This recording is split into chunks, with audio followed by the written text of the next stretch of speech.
kami kelompok terdiri dari saya sendiri, Hongji, nama Heriadi Raharja, Beng Suwanto, Dedi Setiawan, dan Amrin Ngatimin. Untuk itu mohon penjelasan Bante tentang etika profesi dalam teknik presentasi penyuluh. Di antaranya satu tentang etika penguasaan materi dan yang kedua tentang etika alat bantu presentasi. Silakan Bante. Iya, sebelumnya Namo Buddhaya.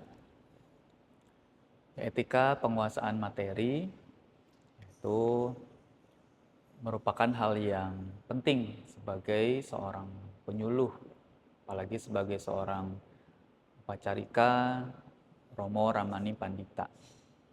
Berbicara tentang etika penguasaan materi dalam hal ini memang kita sebagai penceramah, saya sendiri sebagai seorang biku, barangkali Bapak Ibu Romo Ramani sebagai penceramah yang sekali waktu atau bahkan tidak sekali waktu, barangkali sering diundang ke wihara-wihara, cetia, sekolah minggu untuk memberikan materi.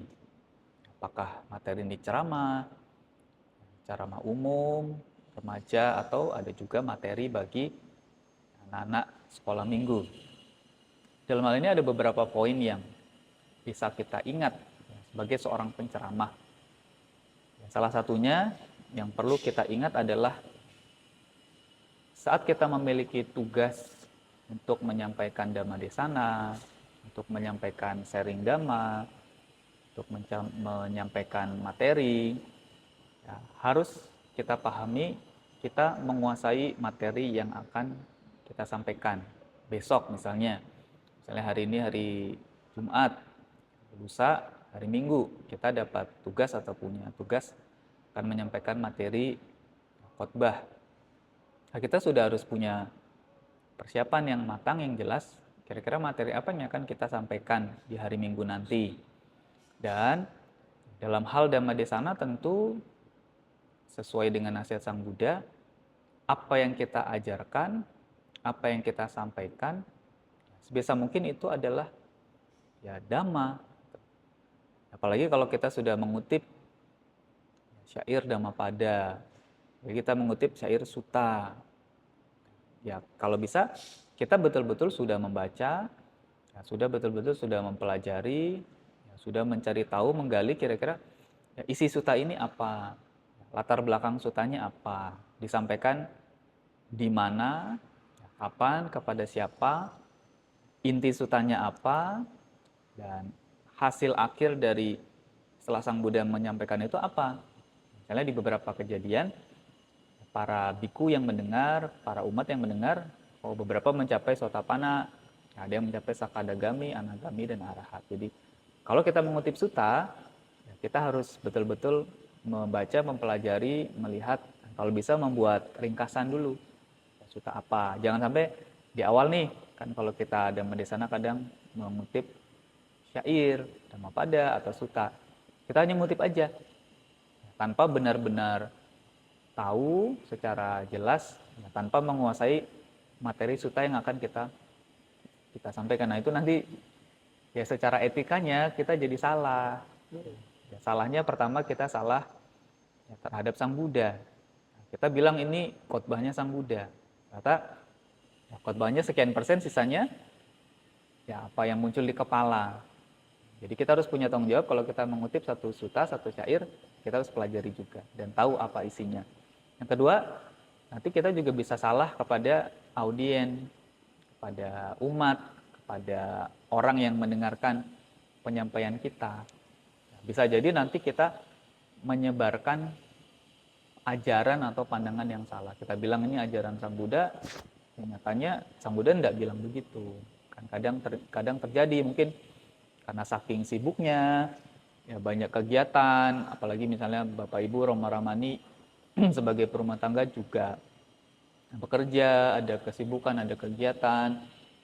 Saya kerja Senin sampai Sabtu, minggunya kebetulan ada ceramah, ada memberikan materi, tidak terlalu maksimal, tidak sempat banyak belajar ya. Kalau bisa kita harus komitmen ketika ada jadwal untuk ceramah, menyampaikan materi, paling tidak ya kita sudah cicil ya, beberapa sesi kita sudah cicil kira-kira nanti mau menyampaikan apa, ya, kutipannya apa, ya, suta dari yang kita kutip isinya tentang apa.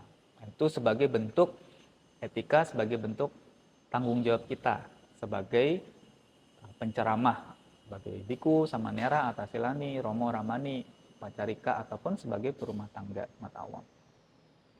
Nah, menguasai materi ini juga penting. Nah, kita dalam memberikan ceramah, tentu harapannya, tujuannya, goalnya adalah umat yang mendengar, audien yang mendengar ini kan mengerti. Barangkali mereka belum pernah dengar khotbahnya, terus karena kita sampaikan, oh mereka jadi tahu Sang Buddha ada khotbah tentang ini. Mereka jadi paham Sang Buddha ada khotbah tentang ini. Nah, tentu harapannya mereka bisa mengerti, bisa memahami, atau dengan kata lain mereka bisa tercerahkan dengan penyampaian dhamma atau sharing dhamma yang kita sampaikan. Oleh karena itu kita juga harus menguasai ya, materinya. Ada istilah umum, kalau kita bisa mengajar hal yang rumit ya, dengan simple, artinya membuat orang lain yang dengar ini mudah paham, ya dikatakan itu kita berhasil. Walaupun ini tidak berlaku di semua hal ya, beberapa hal memang harus dijelaskan secara detail merinci, tapi kita bisa pakai prinsip mengajarkan sesuatu yang rumit secara sederhana. Sebenarnya kita ngajar ke anak-anak gimana caranya biar mereka ngerti pakai bahasa yang mudah dipahami, itu tentu justru satu kehebatan tersendiri dalam menyampaikan materi atau penyuluhan. Ini yang pertama. Bante, tanya sebentar tentang materi yang kita siapkan. Sumber itu wajib dicantumkan tidak, Bante? Oke. Ya kita sebagai ya penyuluh ya, kalau Romo sebagai penyuluh, kami atau saya sebagai biku,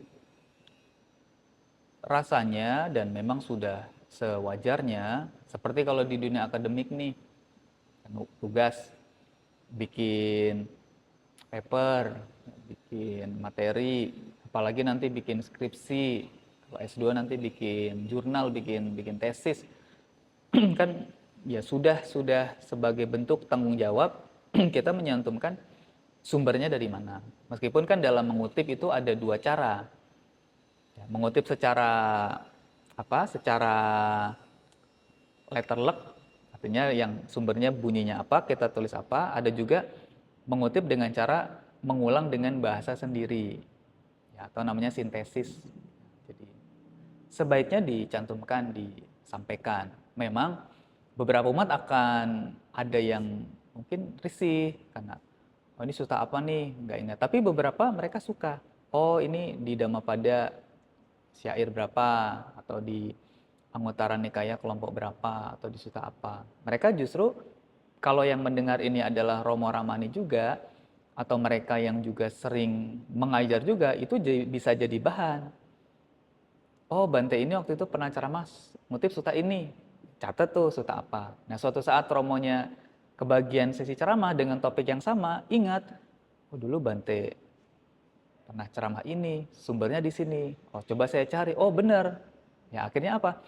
Artinya kalau kita menyampaikan materi, mengutip dan menyertakan sumber yang jelas, audien bisa menggunakan kembali sumber itu untuk kepentingan ya audien itu sendiri. Itu sebagai bentuk tanggung jawab dan ya, supaya lebih meyakinkan. Ya, bahkan kalau lihat di YouTube, Bante sih nggak ke gereja ya. Misalnya ke gereja katanya, kalau pastor-pastor tuh orang megang tuh sambil dipegang. Kalau kita mungkin kayak pegang ya suta atau buku Parta Suci atau pegang Dhammapada, ya jelas ini sumbernya dari mana. Gitu. Jadi boleh. Dan ini juga merupakan sebuah kejujuran ilmiah. Ya, kita jujur menyampaikan informasi yang akurat, ya, valid, sesuai dengan sumber yang terpercaya, jadi tidak menyampaikan hoax. Baik, Bante. Lanjut lagi, kita dalam menyampaikan materi juga ini penting ya, bisa mengetahui, memahami alokasi waktu yang kita miliki. Misalnya, dalam hal kepenyuluhan, ceramah kita dikasih waktu 30 menit. Nah, dalam menyusun materi, ya kita buat susunan. Kira-kira kita bisa sampaikan dalam 30 menit. Ya, kadang dikasih waktu 30 menit, ngomongnya jadi 1 jam. Ya, ini artinya apa? Ada ketidaksinkronan. Ya, bahkan ada kadang wihara-wihara, oh Bante, Romo kalau bisa ceramahnya 1 jam, 45 menit materi, 15 menit tanya jawab. Oke, kalau wihara atau tempat kita datang, tempat kita mengisi atau tempat yang mengundang kita punya permintaan demikian, ya kita sebisa mungkin bisa sesuai dengan apa yang mereka harapkan. Jangan mereka sudah minta seperti ini, tapi kita maunya sendiri, itu juga rasanya kurang nyaman. Jadi kalau kita menguasai materi, kita bisa mengatur sejauh mana materinya, pembukaannya berapa menit, intinya berapa menit, penutupnya berapa menit, itu udah bisa kita rencanakan sebenarnya. Harus punya manajemen waktunya yang jelas ya. Ya betul. Manajemen waktunya, Rom. Kira-kira itu jadi 3 poin. Baik, Bante.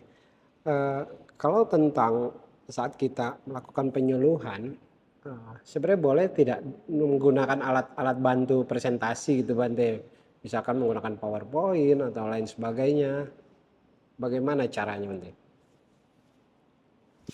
Tentu boleh-boleh saja kita dalam menyampaikan materi, menyampaikan ceramah menggunakan alat bantu. Kalau dalam dunia pendidikan, alat bantu mengajar itu juga penting. Bahkan kalau zaman sekarang ada PowerPoint, ada video, ada juga diagram atau bagan. Ya, contoh kalau kita bicara, misalnya kita mau mengajar soal berlindung pada tiratana. Dari PowerPoint kita bisa buat. Nanti tiratana itu kan 3 permata. Di PowerPoint kita bisa desain, misalnya kita masukkan gambar berlian.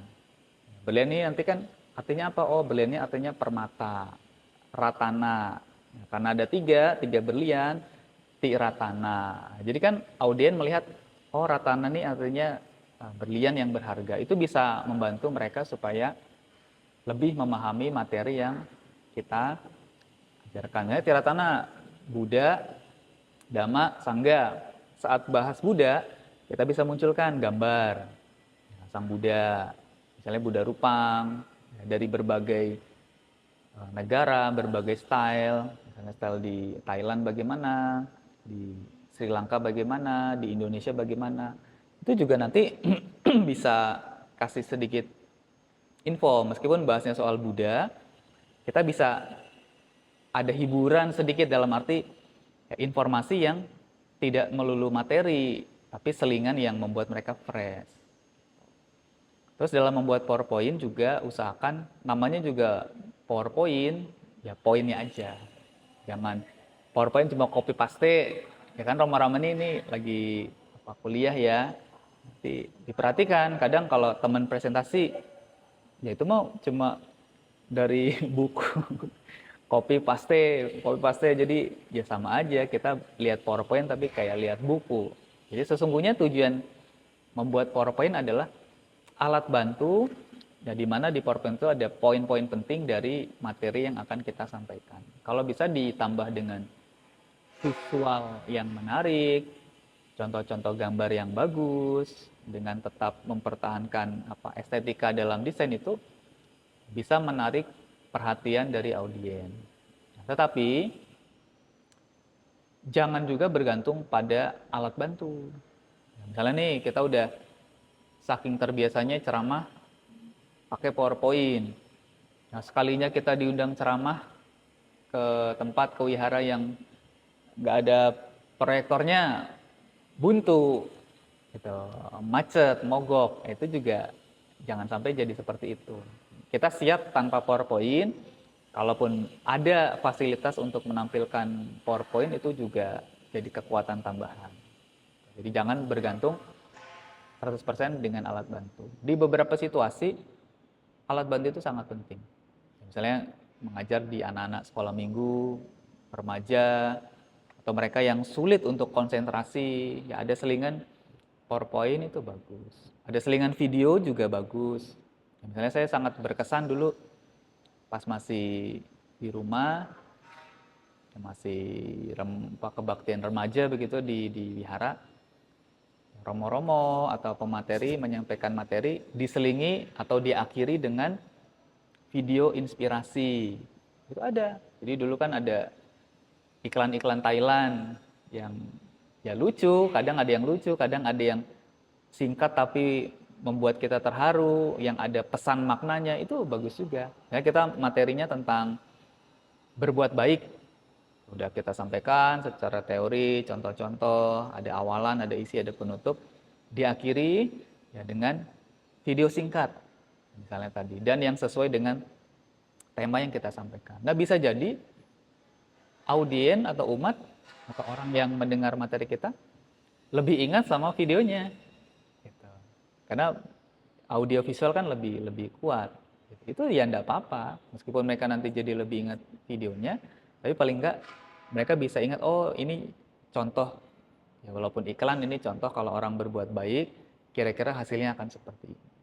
Itu bagus. Jadi Bante, dalam menggunakan alat bantu tentunya ada etikanya ya. Nah, kalau misalkan seperti kita putarkan video-video lucu agar ya sebagai ice breaking lah biar kelihatan lebih bersemangat, itu juga dibolehkan ya secara etikanya.